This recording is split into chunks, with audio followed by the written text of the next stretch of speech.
excited to get on a plane and go to Miami. I don't know about you, but I actually have a flight that's leaving at 9:40, so change your clothes and put your new shoes on so that we can Maybe too. get in the car. We're really leaving?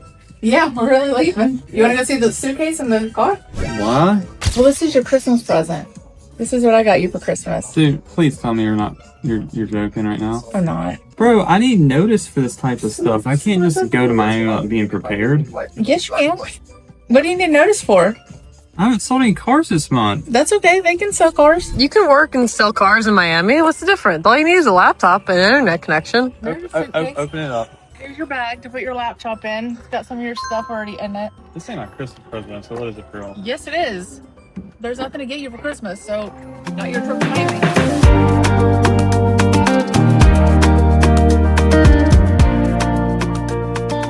So now we're gonna kick it for 2 days in Miami. Probably not gonna be straight relaxation because there's cars to be bought. I'm working some pretty sick car deals right now. Alexia has decided she is not releasing the cookies. It's her second trip to Miami this year. No, third. Or is it fourth? Yeah, it's fourth time. Fourth time in Miami this year. She's not even a year old yet. We got HDI concierge service. Bro, you gotta wash your fucking car. I know. It's dirty as fuck. It's really hard to find car washes in cities. Where are we going? To the car wash? You want to know where they are? In parking decks. Really? They're so weird around here. Dude, it's so hot, dude.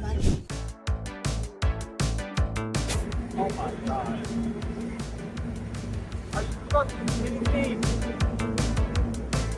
Your car is in a VIP Miami Concourse car show on Sunday morning at 9 a.m. Are you fucking playing right now? No. I couldn't believe this. So I told my wife that I wanted to bring my car down to Miami. I love Miami, and this is like one of my dream cars, obviously. And I was like, hey, I want to go down to Miami for like 2 days to drive my car. They took my car from me on Friday and was like, we're taking to get a recall done. And here we are a day later, and here's my car. And I'm like, all right. I'm blown away. I'm fucking blown away. I cannot believe this right now. This is literally the best gift ever. Like, I can't explain it. Like, this is just like the arrival moment. I knew I'd get here, but just like it actually happening and being here and being able to have a brand new GT3 RS, having a GT4 RS, all, you know, our business is blowing up. It's just so cool. And it's not even about the money. It's just the fact that, like, I set out and I had a dream, and the dream happened. Look at this guy. Dude, that is sick. That is, I wanted to do that so bad. Do it. Dude, that's so sick. How hard was it? We're on the way to get more painter's tape right now. Really? Yeah. Are you from here? Yeah. Really? You? No, I just came down for the weekend. I had my car shipped here just to come here. Really? Yeah. We just moved from Kentucky. I saw the plate. I want to move here so bad. Do it. Hey, are you good? Will you be at the show on Sunday? What? Will you be at the Art Basel Sunday? The Cars and Coffee? I might. There's a sick ass show. You should come. Really? Yeah. Check it out. We'll see you there. All right. See y'all. Like, for nobody that has drove one of these cars, like, my hand is literally on fire right here. Like, at first I thought it was hot here, but it's literally because of the aero blowing the heat from the radiator. And basically, Porsche has manipulated the heat, the way it flows, to help add more downforce to the car. I don't remember exactly how they explained it. After, like, re-engaging the car, because I was saying I thought the GT4S was better, but now that I'm actually back in the car, I don't know. I think the GT4S is the best car for the money you can possibly buy. It's just, I don't know, it's an experience. It's such an experience. So how do you feel? Like, I'm like a little kid right now. I cannot believe that everybody, like, knew all this and didn't tell me. Only like 4 of us knew. Yeah, but be fair. everyone knew by the end of it. They knew. I could tell in the shop they knew something was going on. Because I told them I was leaving. They're like, nah, you're going to have a good time. Don't stress. I'm like, all right. I wasn't ready. Like, the surprise. I know your reaction was terrible. Yeah, my reaction was terrible on the video because, like, I'm a workaholic. And that's how I have this car right now, clearly. This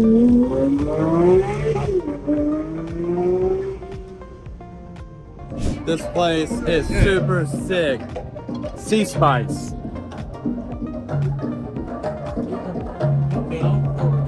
So I've had a lot of people watch my first long form video, and it was about how I built an 8-figure company. I guess I'll try to jump into it. So, you know, in this video is talking about me coming to Miami in my car, and the reason why it's so special is because in 2015, December 19th, I was down here for Import Expo in West Palm Beach, and I was building Mustangs then, and I had $4,000 in my bank account. You know, I always wanted to come to Miami. I was 24 years old at the time, and I always wanted to come down and drive an exotic car. I may never get this chance to do this again, so I'm gonna do it. And over the next 2 days, I just drove that car, and I'm just at heart just a car guy. Like, I just love cars, and I just fell in love with driving that car. You know, at the time, like, we weren't making any money building these Mustangs. Like, people run out of money. We were paying to fix their cars. And I mean, like, when I started the business, I literally started my dad's backyard. So when I started it, I mean, I was having ads on Craigslist. And how I got into cars is I grew up in my dad's body shop, and he always was building cars. I was always around to school in Ferraris and whatnot, but he never, like, owned those cars. He had some really nice cars, but, like, none of the, like, super cars. And I just wanted to own my own car. Basically, I was, like, you know, sitting there in July 28th of 2015, I was literally in the basement, and, you know, I'd had this really nice Mustang I built, and I was like making like $400 a week, and I'm like, this is shitty. Like, there's gotta be more in life than this. Like, I thought I'd be further ahead in life by then, and I just realized I was never gonna own a Ferrari if I kept doing what I was doing. And like, I was supposed to take over the body shop, and, you know, just father and son arguments, and it was just making it difficult. I was sitting there in my family's basement, and I literally said, you know what, I'm gonna start a company. And I just started reading books. I remember I read the book by the guy that does exotic car acts. It's like Third Circle Theory, and that kind of just like opened the eyes of me. And then, you know, I basically went on Craigslist, and we were working on mopeds, and I built that Mustang, so I was advertising Mustangs at the time. Let's just go at it. So I was in college to be a mechanic, and I was going to school from 8 to 12. From 1 to 6, I'd work for my dad, and then I'd come home with my best friend Alex and Taylor Richardson at the time, and we'd just work on those cars. And man, we were just doing, like, you know, we were barely making any money. And then a couple months went by, and we had gotten full of cars. And my dad's like, yeah, you guys got to go. And we literally had to pack up all of our stuff one night. Found this place in Moxville, a little 3-bay shop, and we talked the guys in to give us the first month's rent deferred because we didn't have the money. It was $600 a month. And, you know, at that time, it was like the world was coming crashing down because my dad was like kicking me out and all this crap, like unexpectedly. But he did me a favor. He made me take a jump. So we took that risk, and, you know, made enough money to pay the bills and get by, but I wasn't making anything. I was just basically learning how to run a business at my own expense, which is what you got to do. Fast forward, we came down here for that trip, and after I was driving that car, I said, you know what? I'm done. I'm going to go home, and I'm going to work on these cars. And there was a dealership, I won't mention their name, but they were local to us. And there was a lot of people complaining about the service. And I was like, you know, there's an opportunity there for me to go and do that business of servicing these cars and make satisfied customers. And so that's what I did. At the time, our company's name was Haterbuilt, and I changed it to HP Auto. And I said, all right, we're going to do it. And I went out. When I came home from that trip, I bought a 911 from Foreign Cars Italia. It was a 2009. I couldn't even afford the car payment hardly, but I said, I'm going to take this car, I'm going to learn how to work on these cars, and I'm going to become, you know, a Porsche mechanic. And just for context, this is the exact spot in Miami, right there, where I rented the Audi R8 from Enterprise. And it's not about the fancy cars down here or anything. In fact, there it is right there. That is the parking garage where I got the car at. And it's not about the fancy cars or the people down here. It was the moment in my life where I made a decision that I was gonna fix my situation. And it wasn't like I was in poverty, but I just wanted to have nice stuff, and it changed my life. And that's why, like, coming down here 10 years later, being in this car is so special to me. You know, being able to show up 10 years later, I'm not that broke kid anymore. And not that money's everything, because at the end of the day, I just love cars. But just the fact that I can say, hey, that wasn't just a pipe dream, like I did it. Like, that is the best feeling ever. When I made the decision to go and bought that car, and we were, you know, in the new building, I met this mentor, and he changed my life. And, you know, he taught me the basics of business. And in 2016, that was like our first year as a service shop. You know, we didn't have the car dealership or any of that stuff. And I was also, you know, there's this guy I called McLaren, or a company that's now McLaren shop. It was Metroline at the time, and Eurowise. Those guys really inspired me a ton, because they were doing what I want to do. They had an exotic car dealership and repair center. Seeing them do it and hearing their story made me believe, well, I can do it too. And so that's what I did. And, you know, it was a grind. 2016, in 2015, our first year, we did like $90,000 in revenue and barely made any money. I think it's like 10 grand.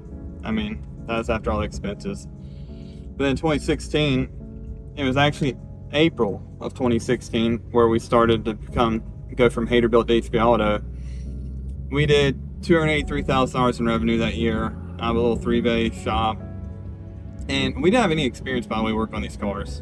Like, I taught myself, and so the other guys, the two guys that were working with me. And, you know, shortly after, Alex had to leave the company because we weren't making any money. And so, like, we couldn't afford to pay him.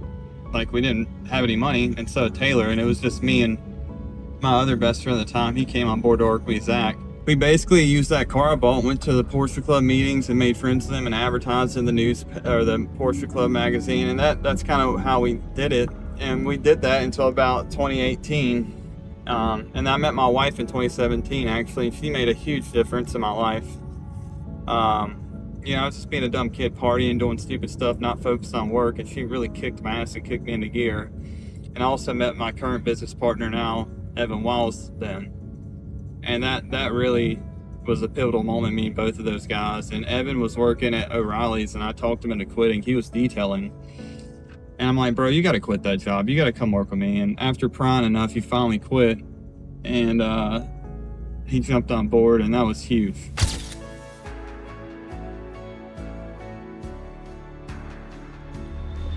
This is a key component, too, is who you surround yourself with. So I'll give you an example. So we're down here, and we go shopping, and I tell my wife, you know, thanks for doing this trip for me.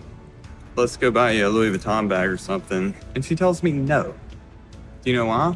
Because she values money, and she puts the best interest of me first in the company and everyone around me. So you gotta have good people in your corner to take your best interest in the company's best interest, because any other person, but yeah, let's just go spend a couple grand. Not that I'm on, not that we can't afford it, but the fact that she cares. That's huge. Thanks Nicole, because she's playing mother, babysitter, or whatever. But she also was generous enough to let us stay here, participate in Mary's trickery. So shout out to Nicole for allowing this to happen. Thank you.